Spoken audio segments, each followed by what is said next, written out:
নমস্কার সবাইকে সৌমিক্স ব্লগসে স্বাগতম। বাসন্তী পূজার মায়ের দর্শনে চলে আসলাম মেধুসমণি আশ্রমে। এই যে আমরা সবাই মিলে গিয়েছিলাম, আমি, আমার ভাইপো, আমার দাদা, আমার বৌদি, সবাই মিলে গিয়েছিলাম। মন্দিরের সামনের দিকে সিঁড়ি দিয়ে ওঠার সময় সবার আগে যে মন্দিরটা চোখে পড়বে সেটা হলো শ্রী শ্রী মেধসমণির মন্দির। এই যে সামনে দেখুন সুসজ্জিত যে মন্দিরটি আছে সেটি হলো শ্রী শ্রী মেধসমণির মন্দির, এবং পাশে আরও একটি নতুন মন্দির নির্মিত হচ্ছিল, যদিও জানি না মন্দিরটার ডিটেলস। একটু সামনের দিকে গিয়ে দেখানোর চেষ্টা করছি মেধসমণির মন্দিরটা। এই যে দেখুন নবনির্মিত মন্দিরটা এখনও তৈরি হচ্ছে, এখনও নতুন তৈরি হচ্ছে। এই যে দেখুন, আমি জুম করে দেখানোর চেষ্টা করছি, কারণ এখানে লেখা ছিল ভিডিও এবং ছবি তোলা নিষেধ। ওই যে একটু দেখানোর চেষ্টা করছি মেধসমণি, শ্রী শ্রী মেধসমণির প্রতিমাটা ভিতরেই আছেন। একটু সামনের দিকে গেলে বিভিন্ন রকম দোকান পাবেন, যেহেতু এখন সিজন, বিভিন্ন ধরনের দোকান পাবেন। তবে সচরাচর কিন্তু শুধুমাত্র ফল, পানি এবং কিছু মোমবাতির দোকান পাবেন শুধুমাত্র। তবে এখন যেহেতু সিজন চলছে বাসন্তী পুজো, সেই জন্য বিভিন্ন দোকান পেয়ে যাবেন। একটু সামনে দিকে গেলে একটা গেট এবং এদিকে একটা রাস্তা আছে। এই রাস্তা দিয়ে কোথায় যায় আসলে আমরা ভিডিওর পরবর্তী ধাপগুলোতে দেখব। একটু সামনের দিকে গেলে লাস্ট আরেকটা সিঁড়ি পাবেন। এই যে এই সিঁড়িটা দিয়ে সোজা চলে গেলেই হলো যে আমাদের দুর্গা মায়ের মন্দির। আর তাছাড়া দেখুন মায়ের কৃপায় চারপাশের পরিবেশ কী পরিমাণ সুন্দর। এই যে দেখুন ফুল পাতা, গাছ, সব কিছু যেন একদম সজাগ মায়ের আশীর্বাদে। আমরা একটু সামনের দিকে যাই, চলুন।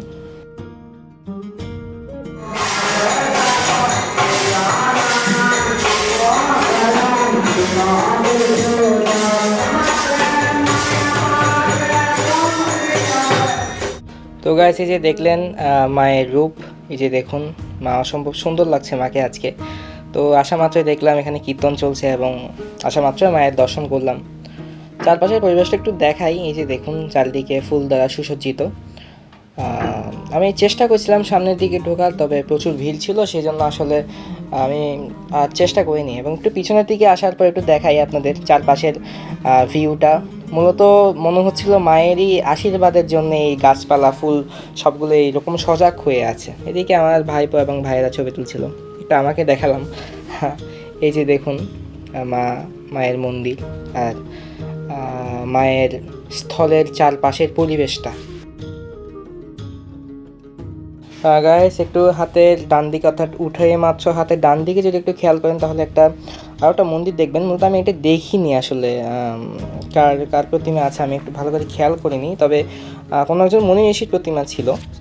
তো এই যে দেখুন মায়ের সবাই আশীর্বাদ নিচ্ছেন, এবং উপরে দেখুন একটা খুব সুন্দর মায়ের মুখা বানানো আছে, মা দুর্গার মুখা। আর এই মেধসমণিতে কিন্তু পৃথিবীর প্রথম দুর্গাপুজো শুরু হয়েছিল। এই যে দেখুন এই জায়গাটা হলো মূলত ভোগ নিবেদনের জায়গা ছিল হয়তো। এখানে আমরা দাঁড়িয়ে সবাই একত্রিত হওয়ার অপেক্ষা করছিলাম সবার জন্য।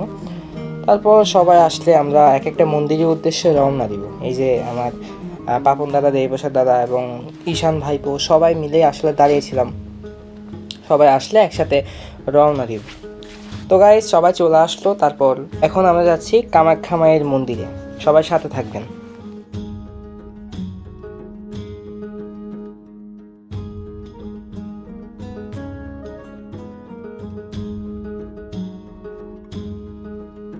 তো গাইস, এই যে দেখুন মা কামাখ্যার প্রতিমা, অসম্ভব সুন্দর। মায়ের এক প্রতিমাতেই পুরো পৃথিবীর দর্শন, পুরো দুনিয়ার দর্শন। এই যে সামনের দিকে আমার ভাইপোরা যাচ্ছিল, আমি পিছন যাচ্ছিলাম। মাকে একটু দেখানোর চেষ্টা করি। ওই যে মায়ের এই রূপ দেখে আমি আসলে মুগ্ধ, এক কথায় মুগ্ধ বলা যায়। এই যে মা দেখুন, মায়ের এই রূপ দেখে আমি নিজেকে আসলে ধন্য মনে করি। জয় মা কামাখ্যা। এই যে আমি একটু চেষ্টা করছি মায়ের মন্দিরটা একটু ঘুরে দেখানো, সবাই সাথে থাকবেন।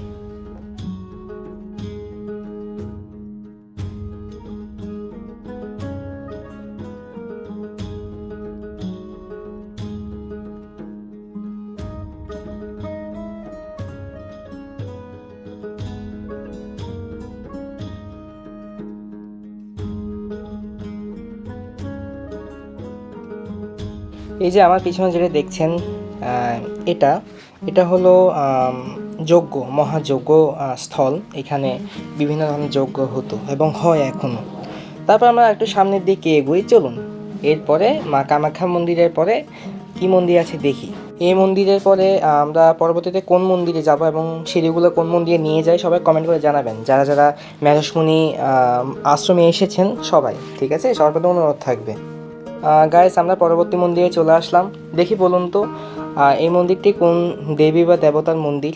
একটু সময় দিচ্ছি আপনাদের, দেখি বলুন সবাই।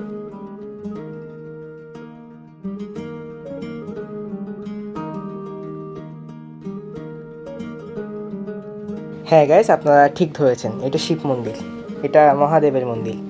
একটু আমরা সামনের দিকে গিয়ে মহাদেবের দর্শন করানোর চেষ্টা করছি। এই বছর তাদের ভিডিও করছিল। এই যে দেখুন মহাদেবের শিবলিঙ্গের দর্শন এবং মহাদেবের প্রতিমার দর্শন।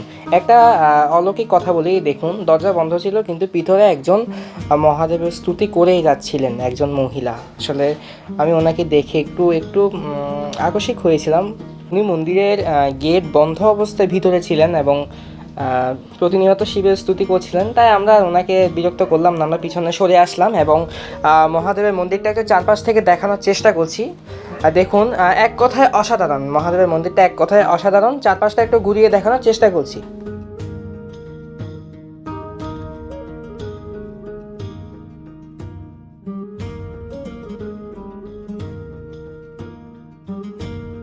মহাদেবের মন্দির থেকে যাওয়ার সময় একটা বট গাছ পড়ে।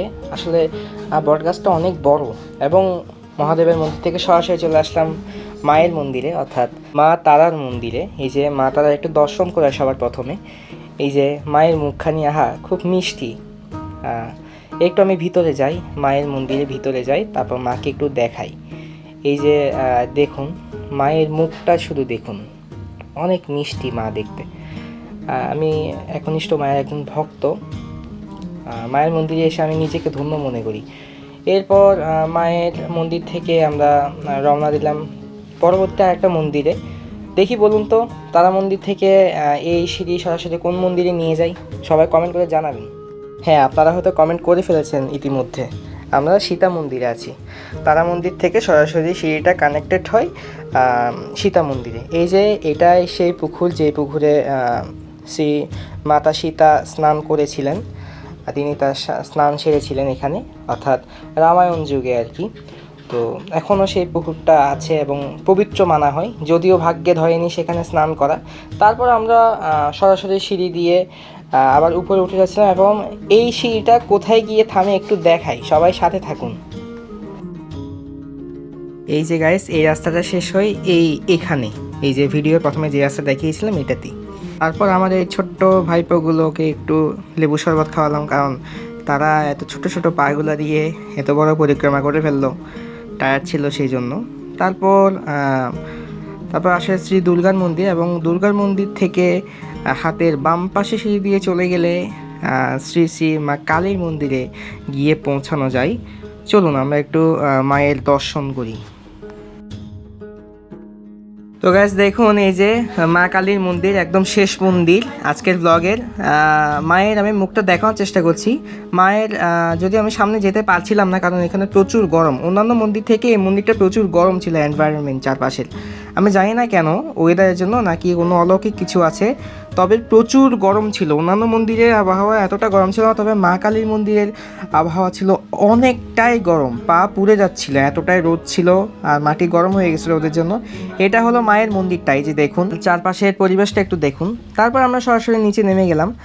আর সিঁড়িগুলো কী দেখাবো না, আমার সময় সেই জন্য আর ভিডিও করিনি। নিচে ছিল কিছু দোকান, আর দোকানের মানুষজনের ব্যবহার ছিল খুব সুন্দর। এবং সবার শুরুতে একটা মন্দির ছিল, আমি দেখাতে পারিনি, মনে ছিল না, সেই জন্য গণেশ মন্দির। যদিও গণেশ দেবের মন্দিরটা আমরা সবার আগেই মাটিয়ে উপরের দিকে গিয়েছিলাম। তারপর ভাইপোদের নিয়ে হাঁটা দিলাম আমাদের রিজার্ভ সিএনজি উদ্দেশ্যে। যাই হোক, আজকের ব্লগে এতটুকুই ছিল। চেষ্টা করলাম মেধসমুনি আশ্রমকে ছোটোভাবে একটু রিপ্রেজেন্ট করা সবার সামনে। যাই হোক, আশা করি ভালো লেগেছে। সবাই ভালো থাকবেন, নেক্সট ব্লগে দেখা হচ্ছে, বাই।